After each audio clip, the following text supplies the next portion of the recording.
Soft ambient waves in the background, gentle piano begins. Close your eyes, and let your mind drift back more than a century, to a world filled with hope, ambition, and dreams as vast as the ocean itself. It is the year 1909. The sky above Belfast, Ireland, is pale grey, heavy with the scent of rain and salt. In the heart of the Harland and Wolff shipyards, thousands of workers begin their day. Their hands are rough, their faces streaked with soot and sweat, but in their eyes glows something more, pride. Because here, among towering cranes and echoing hammers, they are building something the world has never seen before.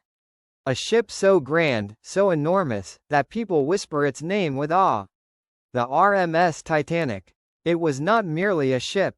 It was a dream of mankind, a floating palace of steel and luxury, a symbol of progress in an age when people believed that nothing was impossible.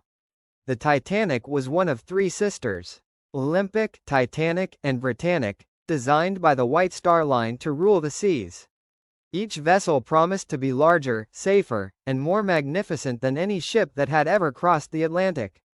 And yet, among them, it was Titanic that captured the world's imagination. She stretched 882 feet long, taller than any building in Belfast. Her engines could push her through the sea at over 21 knots, and inside, her heart was made of iron, brass, and human hope. The birth of luxury. Step inside with me now, down the echoing gangways and into her grand halls. You can almost hear the soft shuffle of boots, the hiss of steam, and the rhythm of hammers striking steel. Day by day, plank by plank, the Titanic began to take shape, a skeleton of riveted iron slowly dressed in elegance. By 1911, she stood completed in her form, her black hull gleaming under the Irish sun, her four towering funnels rising proudly into the sky. Inside, artisans worked tirelessly to craft beauty in every detail. The grand staircase, carved in glowing oak, with its swirling ironwork and crystal chandelier, was a masterpiece of Edwardian luxury. The first-class dining rooms sparkled with fine china and silver, while the cabins resembled suites from the finest hotels in London or Paris. There were Turkish baths, a swimming pool, a squash court, and a reading lounge filled with soft armchairs where the wealthy could sip tea and read the day's news.